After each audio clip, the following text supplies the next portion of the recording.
The mattress and bedding industry is getting more competitive with large players such as the United States. Let's hear more details from him. What would you say about the outlook of the bedding and mattresses industry in Thailand? How competitive is it? I think over the past 5 years, it's been getting more competitive, especially on the retail side with new players. So, because recently we also have another new player from abroad, from the US. Yes. So I think in the future there will be a greater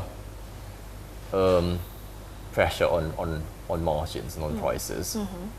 And on the contract side, I think it's getting more competitive as well, because obviously everyone wants the best prices for their products.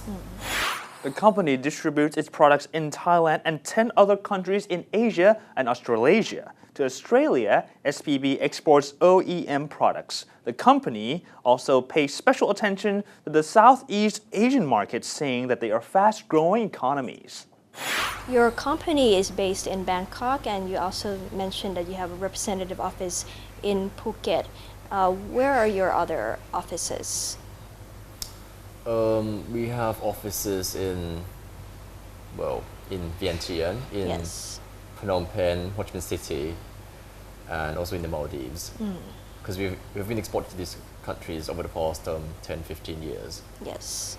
So we work closely with them so that we could service our customers and offer them, again, impartial advice and consultation service on their mattress and bedding needs. Okay. Can you comment on your existing markets in Southeast Asian region? I think other markets in Southeast Asia are expanding very rapidly. Like Laos, GDP grew at a rate of 9% last year. That's a testament as to how fast it's growing. And I think the tourist industry in all the markets in which we operate are also booming, whether it's in the Maldives or in Laos, in Cambodia, in Vietnam. I forgot that we have an office in Vietnam as well. So I think there's plenty of room for growth, at least on the contract side. But on the retail side, it's pretty up and coming. I think we would have to wait maybe a few more years for the purchasing power, especially in low-income countries such as Laos and Cambodia, to catch up with, let's say, Thailand or Malaysia. But I think on the whole, I mean, the outlook is very positive because the economies in all these countries are growing fast. So what does SPB have in store for ASEAN? The AEC in particular, Nophol talks about the increasingly competitive market in the advent of ASEAN Economic Community, challenges coming from within and outside ASEAN.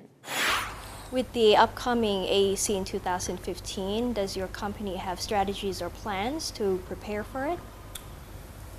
Yes, we've been preparing ourselves, let's say, for the past 15 years, because we strongly believe in the potential that ASEAN offers. So we laid down the groundwork a long time ago by forming alliances and partnerships with people in Laos, in Cambodia, in Myanmar, and recently in Vietnam. And we also have friends, as in, let's say, alliances in Indonesia and Malaysia as well. So the partnerships are pretty much solid. And but then over the past 3 to 4 years, we have also been intensifying our effort on this front. So we have been improving the production system and the way our entire firm is run. So on the production side, we obtained the ISO standard, ISO 9001 standard, in January last year. Yes. So that's the first major concrete step, I think, towards improving the way the entire firm is run. So regarding the ISO, we're actually one of the few, let's say not more than 5 manufacturers in Thailand with the standard. So we would use this new standard to, let's say, modernize the way the entire firm is run, whether it's the production planning process or the way we manage all the departments. The next step would be to utilize IT in the management of the firm. So I think with the new IT system, we would be able to respond more in a more timely manner to fluctuation in prices, which would become even more frequent, I think, in the future, because now the entire world is interlinked. So what happens in the US or in Europe could more or less immediately affect the prices in Asia. So we have to be able to respond well, I think better to all those fluctuations. And on the human front, we also been training our personnel. So everyone has to be trained, especially on the English speaking skill, I think, which will be vital in the future, well, in the very near future. I think that's the plans we've been doing. That's the preparation we've been doing for the advent of AEC. From your perspective, how will the AEC actually benefit your company?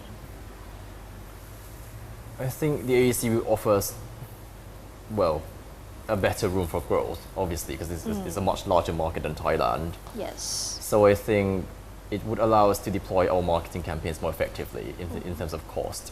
Because obviously if you have one advert and you only display it in Thailand, then the cost would be significantly higher than if you display it in the entire ASEAN.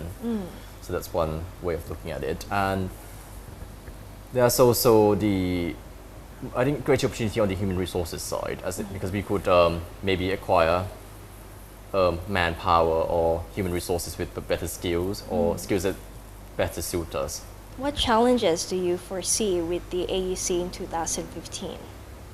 Well, we see plenty of challenges. So the market will become redder, as in it's going to be even more competitive, with players coming in from all sides, both let's say within ASEAN, such as from Vietnam, from Indonesia, and probably from Malaysia as well, and also from outside ASEAN, such as from India and China. Especially, I think Chinese manufacturers would be the scariest ones to look to, and so. Why is that scary? Why is the Chinese market more scary? Because from what we have learned, I think the Chinese have been improving themselves very, very, very rapidly over the past 10 years. Because before they produced many very simple mattresses, very low quality, but over the past, like, let's say 5 or 6 years, they have improved themselves significantly. And also they also have this we can do it mentality, I think. So they would persevere and do everything they could in order to succeed and beat the competitors. Okay, so I think they are the most. So I think they present they probably present the greatest challenge for us, at least in the medium term. Okay. Besides markets outside, do you see any other challenges that the AEC might bring you? I think with a greater degree of connectedness, obviously will be a greater variation in terms of, or let's say fluctuation in terms of raw material prices. I think that would be another challenge, and maybe there will be a greater competition. I think the labor market will also become a lot more competitive as well. So the skilled laborers from Thailand might be taken away by other players in Singapore, in Malaysia. It depends on how you look at it. I think it's a double-sided coin, I think.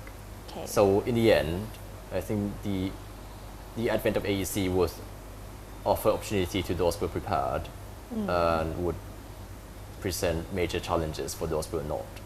Okay, thank you so much, Kun Nophol, for joining our program today. Okay, thank you.